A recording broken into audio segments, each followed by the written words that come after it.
Welcome to Books on Point. Dr. Abdullah Abdurahman was the first person of color to ever be elected to political office in South Africa. He represented some of the poorest people in Cape Town on the City Council and then the Provincial Council. First winning a seat in 1904, he was to serve the city for 36 years.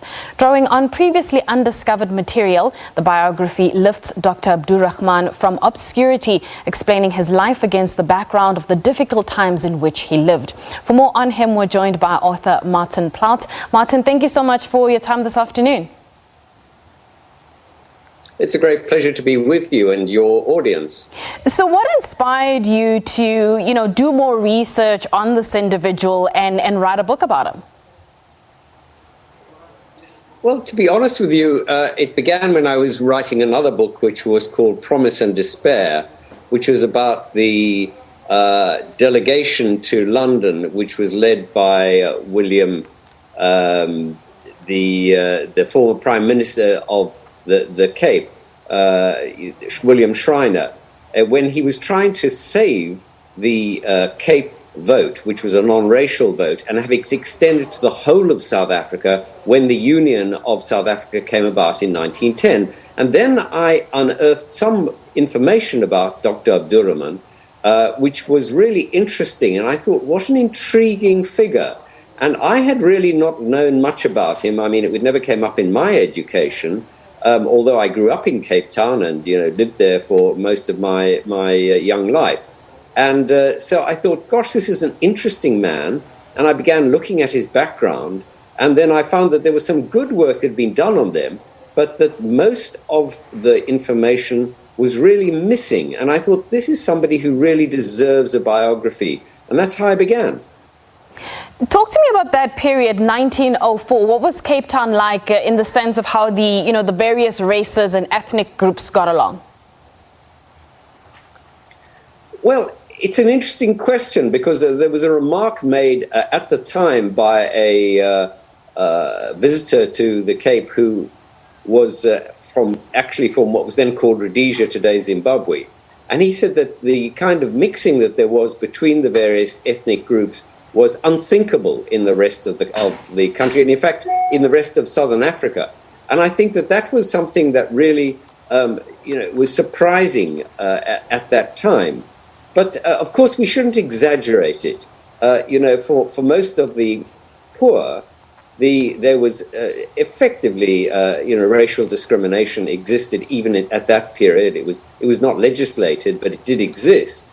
It was really for people who were as educated as Dr. Abdurahman was, and after all, he had gone to University of Glasgow. He'd been to Sax. He was educated at Sax, one of the few people of colour ever to be educated at the South African College School at that time. But he was allowed to. It was a white school. And, in a sense, at that level, there was some genuine mixing. And after all, he came back from Glasgow with a white wife. And he was by no means the only person of colour in South Africa to have a white wife at that time. All right. Let's talk about Dr. Abdurahman's relationship with Mahatma Gandhi. What was that like? It was a very powerful one. They came to know each other just before the delegation in 1909 to London, when they were when the doctor was trying to argue with Schreiner for the non-racial vote to be extended to the whole of South Africa, which had been transformative if it had won. Sadly, it didn't. And they met on board. Gandhi and Dr. Abdurahman meet on board ship. And Gandhi is immediately struck by what an extraordinary figure Dr. Abdurahman was. And I think they very much got on. They got on very, very well. What the interesting thing is that although the delegation that was led by W.P. Schreiner to London included Africans, people of color, colored people, it didn't include Indians. The Indians under Gandhi had a separate delegation. And they were really looking more, they weren't that interested in the vote at that time. They were more looking at direct discrimination against Indian people. There was attacking traders and trading in the Transvaal and the Orange Free State in particular, and transport. But Gandhi and the delegation did liaise when they were in London, and Gandhi writes a wonderful letter to Dr. Abdurahman in which he says, look, I know that you failed. The delegation didn't work. It didn't succeed in getting the vote from the Cape extended to the whole of South Africa, which deprived people of colour in South Africa of the vote outside of the Cape right the way through to the end of apartheid, which was an absolute tragedy, of course. And but Gandhi basically went along and commiserated with him, and from that moment on, they worked very, very closely.